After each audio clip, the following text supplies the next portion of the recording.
Hello everyone, कैसे आप सब। आज हम समझने जा रहे हैं सेक्शन 34 जो बात करता है क्रेडिट नोट और debit note under the GST. जब हम कोई टैक्स इनवॉइस रेज करते हैं तो उसके बाद अगर कोई सेल रिटर्न हो या कोई परचेस रिटर्न हो तो उसकी जो प्रोसेस होती है वो एज पर लॉ क्या है।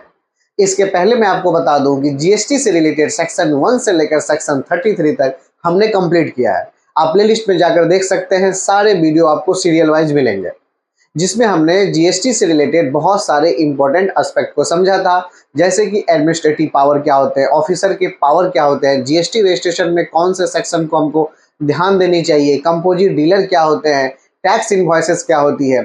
और इसी तरह आज हम समझने जा रहे हैं डेबिट नोट और क्रेडिट नोट। और आने वाले जितने भी सेक्शन है जीएसटी से रिलेटेड हम सबको वन बाय वन समझेंगे, सबको one by one briefly describe करेंगे। आई होप आपके ये प्रैक्टिकल पॉइंट ऑफ व्यू से बहुत ही ज़्यादा हेल्पफुल होगी। तो चलिए समझते हैं, बहुत ही शॉर्ट वीडियो है और क्या कहता है। देखिए, सेक्शन 34 जो बात करता है सीजीएसटी एक्ट 2017 चैप्टर 7 के अंदर, और इसके अंदर इस चैप्टर का जो डिस्क्रिप्शन है वो है टैक्स इनवॉइस, डेबिट नोट और क्रेडिट नोट। इसको लेके ये चैप्टर 7 है जिसके अंदर टोटल 5 सेक्शन है, 31 से लेकर 34 तक।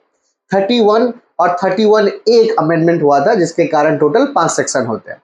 हमने 31 से लेकर 33 तक समझा है कि वाइल रेजिंग टैक्स इनवॉइस आपको कौन सी बातों को याद रखनी है, उसके बाद प्रोहिबिशन क्या है उसके ऊपर, कब टोटल अमाउंट का टैक्स कलेक्शन होता है, कंपोजिट डीलर को क्या करना चाहिए, SSC code, HSN code, 4 digit का एचएसएन कोड हो या 6 डिजिट का एचएसएन कोड हो, ये कब हम इम्प्लीमेंट करते हैं। इन सारे एस्पेक्ट को हमने समझा था सेक्शन 31 से सेक्शन 33 तक। आज जो हम समझने जा रहे हैं लास्ट सेक्शन वो है सेक्शन 34, बहुत ही छोटा है, डेबिट नोट और क्रेडिट नोट। कहता है जब कोई भी सप्लायर एज पर सेक्शन 31 में हमने समझा था कि टैक्स इनवॉइस रेज करने की जो प्रोसेस थी, कोई भी सप्लायर जब कोई टैक्स इनवॉइस के कारण रेज करता है, क्या करता है, इनवॉइस रेज करता है। तो इनवॉइस रेज कब करता है, जब कोई सप्लाई गुड्स या सर्विस करेगा, वो या तो गुड्स करेगा या तो सप्लाई किस चीज करेगा, सर्विस करेगा। तो क्या रेज करेगा कोई भी सप्लायर, एक टैक्स इनवॉइस रेज करेगा। टैक्स इनवॉइस कैसे रेज करेगा, एज पर सेक्शन 31। सेक्शन 31 में हमने समझा था क्या क्या फॉर्मेट होते हैं टैक्स इनवॉइस रेज करने के।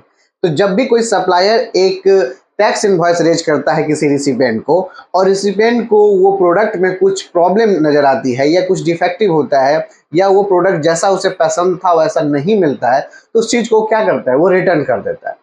तो अगर सप्लायर ने किसी चीज को इनवॉइस को रेज किया, किसके लिए, रिसिपिएंट के लिए, तो ये सप्लायर के एंड से क्या हो जाएगा, ये सप्लायर के एंड से हो जाएगा सेल। सिमिलरली रिसिपिएंट ने इस टैक्स इनवॉइस को कलेक्ट किया है, इसका मतलब ये क्या हो जाएगा, इसके लिए हो जाएगा ये परचेस। अब अगर रिसिपेंट को कोई भी टैक्स इनवॉइस में जो भी प्रोडक्ट आई है उस प्रोडक्ट में अगर उन्हें कोई भी प्रॉब्लम लग रहा है या डिफेक्टिव है, तो इस चीज को क्या करेंगे, रिटर्न कर देंगे। जब रिटर्न करेंगे तो ये तो परचेस किए थे, तो ये क्या करेंगे, परचेस रिटर्न कर देंगे। परचेस रिटर्न करेंगे तो इसको अकाउंटिंग टर्म में इनको बोला जाता है डेबिट नोट। सिमिलरली सप्लायर ने सेल किया था, इनका जो प्रोडक्ट है वो रिटर्न आ गया है, तो ये क्या हो गया है, सेल रिटर्न हो गया है। अकाउंटिंग टर्म में इन्हें क्या बोलेंगे हम लोग, आप क्रेडिट नोट समझिए, शॉर्ट फॉर्म में क्रेडिट नोट। अब कहता है कि ये तो आप समझ गए क्रेडिट नोट और डेबिट नोट। अब कहते हैं इसकी जो टाइम लिमिट है वो टाइम लिमिट बोला जाता है कि 30 ऑफ नवंबर। आप इस फिनेंशियल ईयर में कोई काम कर रहे हो तो नेक्स्ट फिनेंशियल ईयर की 30 नवंबर के पहले वो काम कर ले, डेबिट नोट हो या क्रेडिट नोट। या अगर आप कोई एनुअल रिटर्न लगा रहे हो इस फिनेंशियल ईयर की, तो इन दोनों डेट को जो पहली आएगी, मतलब विच एवर इज अर्लियर, उसके पहले आपको डेबिट नोट और क्रेडिट नोट का काम कर लेना होगा। तो बहुत ही शॉर्ट वीडियो था, आपको आसानी से समझ में आई होगी कि डेबिट नोट और क्रेडिट नोट की जो टाइम लिमिट है वो क्या होती है एज पर सेक्शन 34। जब भी डेबिट नोट और क्रेडिट नोट से रिलेटेड कोई भी प्रॉब्लम फेस करना पड़े, आप सेक्शन 34 की तरफ मूव ऑन कर सकते हैं। आने वाले वीडियो में हम समझेंगे जीएसटी में बुक्स ऑफ अकाउंट्स की मैंडेटरी जो मेंटेन करना होता है वो कितना इंपॉर्टेंस होता है। अगर आप नहीं करते हैं तो उसके ऊपर आपकी क्या प्रोविजन, क्या पेनाल्टी हो सकती है, क्या पनिशमेंट हो सकती है, उसके बारे में। तो आप हमारे इस चैनल के साथ जुड़े रहें और बने रहें, समझते रहें। कोई भी क्वेरी हो तो कमेंट करते रहें। मिलते हैं नेक्स्ट वीडियो में। टिल देन, जय हिंद, थैंक्स फॉर वॉचिंग। और एक इंपॉर्टेंट अपडेट, आज सुबह सुबह हमारे एक मित्र जो एक सब्सक्राइबर के रूप में हैं, उन्हें हमें कॉल किया था। वो यूपी में हैं और किसी हाई कोर्ट में, वहाँ के यूपी के हाई कोर्ट में प्रैक्टिस कर रहे हैं। उन्होंने मुझसे ये जानकारी ली कि मैं ये वीडियो कंटिन्यू क्यों नहीं कर रहा हूँ। तो सबसे पहले तो सुशील मिश्रा जी, आपका बहुत बहुत धन्यवाद, ताकि आपने हमारे इस चैनल में रुचि रखी, आपने जिज्ञासा रखी कि जो मैं आपको बता रहा हूँ वो आपके day to day life, practical life में हेल्पफुल हो रही है। इसके लिए आपको बहुत बहुत दिल से धन्यवाद। आप लोग अगर ऐसे ही कुछ इनकरेज करते हैं तो हमें भी मोटिवेट मिलती है डेली कुछ ना कुछ बनाने की।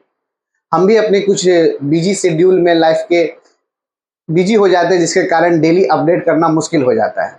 लेकिन इसके ऊपर भी एक रिसर्च रहती है, पढ़ाई रहती है, उसके बाद मैं आप लोगों को प्रेजेंट करता हूँ कोई चीज़। तो उम्मीद करता हूँ ये बातें मुझे आपकी बहुत अच्छी लगी। मैं कोशिश करूँगा डेली कुछ ना कुछ आप लोगों के लिए लाऊं, ताकि आपके day to day practical life में हमारे इस लॉ से आपकी लिटिगेशन सॉल्व हो सके। मिलता हूँ नेक्स्ट वीडियो में। टिल देन, जय हिंद, थैंक्स फॉर वॉचिंग।